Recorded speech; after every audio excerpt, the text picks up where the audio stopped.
بسم الله الرحمن الرحيم. يسألونك عن الأنفال قل الأنفال لله والرسول فاتقوا الله وأصلحوا ذات بينكم وأطيعوا الله ورسوله إن كنتم مؤمنين. إنما المؤمنون الذين إذا ذكر الله وجلت قلوبهم وإذا تليت عليهم آياته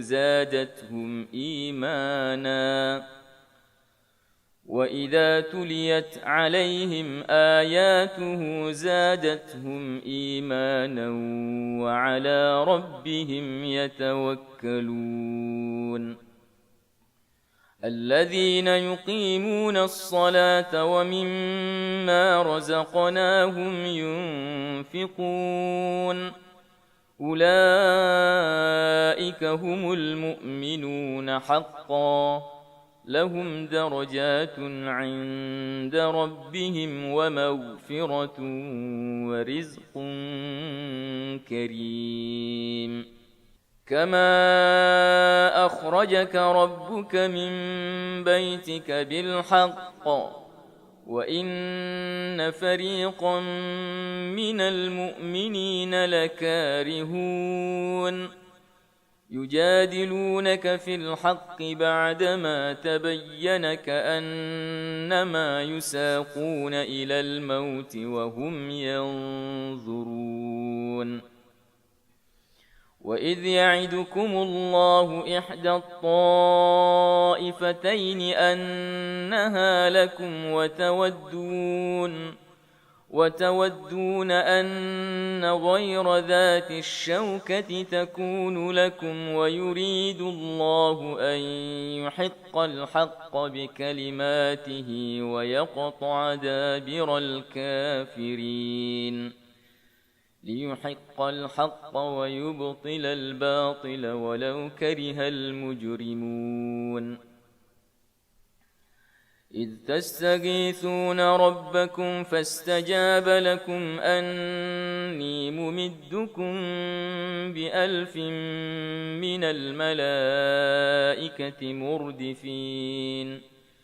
وما جعله الله إلا بشرى ولتطمئن به قلوبكم وما النصر إلا من عند الله إن الله عزيز حكيم.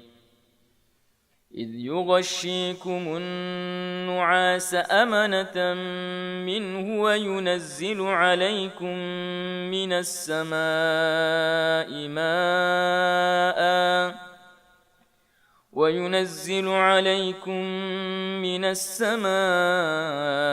ماء ليطهركم به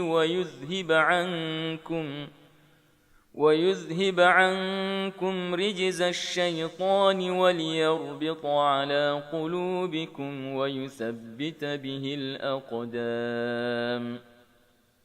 إذ يوحي ربك إلى الملائكة أني معكم فثبتوا الذين آمنوا سألقي في قلوب الذين كفروا الرعب فاضربوا فوق الأعناق واضربوا منهم كل بنان ذلك بأنهم شاقوا الله ورسوله ومن يشاقق الله ورسوله فإن الله شديد العقاب. ذلكم فذوقوه وأن للكافرين عذاب النار. يا أيها الذين آمنوا إذا لقيتم الذين كفروا زحفا فلا تولوهم الأدبار ومن يولهم يومئذ دبره إلا متحرفا لقتال أو متحيزا إلى فئة فقد باء بغضب من الله ومأواه جهنم وبئس المصير تقتلوهم ولكنهم وما رميت إذ رميت ولكن الله رمى وليبلي المؤمنين منه بلاء الله سميع عليم ذلكم وأن الله موهن كيد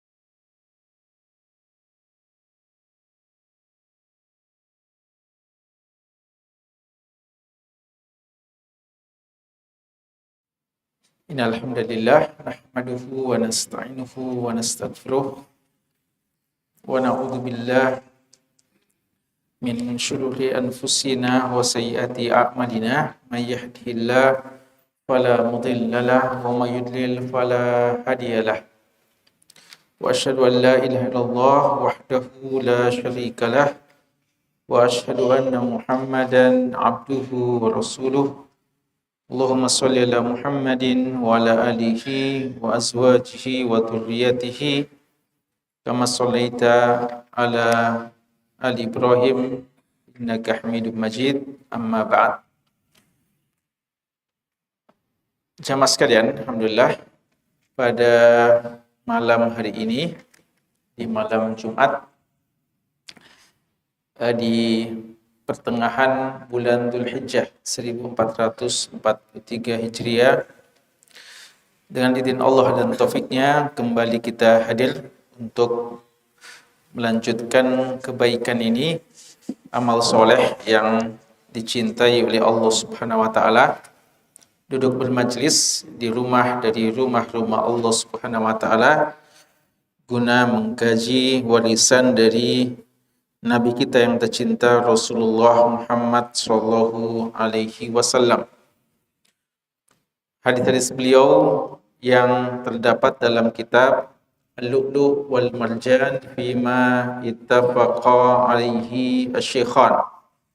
Mutiara-mutiara hadis yang diriwayatkan secara bersama oleh dua imam dalam bidang hadis, Al-Imam Al-Bukhari dan Al-Imam Muslim rahimahumallahu ta'ala.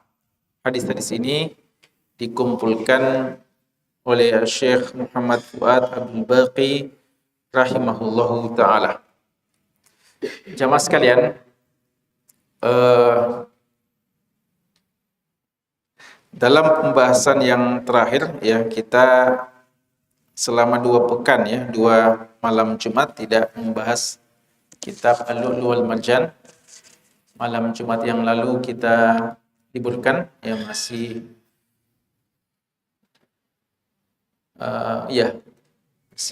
persiapan hari-hari Aid.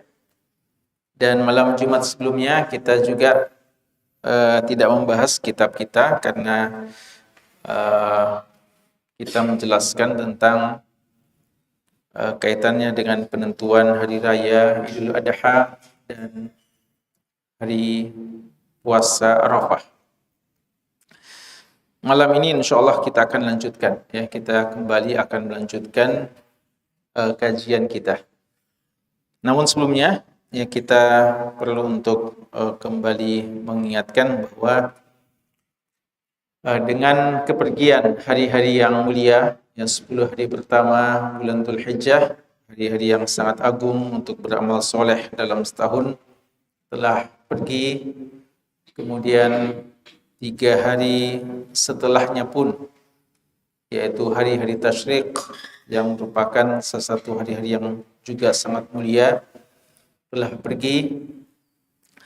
Maka tentu saja tidak berarti ya kita tidak lagi semangatnya dalam beramal soleh, karena hadirnya kita di muka bumi ini memang hanyalah untuk beribadah kepada Allah Subhanahu wa taala. Adapun kedatangan musim-musim kebaikan itu untuk lebih memacu semangat kita beribadah dan sebagai ajang perlombaan hamba-hamba Allah Subhanahu wa taala. Sebenarnya kita dituntut untuk berlomba-lomba dalam melakukan kebaikan itu kapan saja. Fa inni utiqu aktsara min dzalik. Saya masih kuat, mampu lebih dari hal itu. Artinya lebih dari 3 hari. Qala fasum sauma Daud alaihi salam. Kalau begitu, puasalah seperti puasanya Nabi Daud alaihi salam. Kana yasumu yauma, beliau berpuasa 1 hari, wa yuftiru yauma, dan beliau tidak berpuasa 1 hari berikutnya. Wala yafirru idza laqa, dan beliau tidak lari ketika berjumpa dengan musuh di medan peperangan. Ya. Ini hadis yang ke-719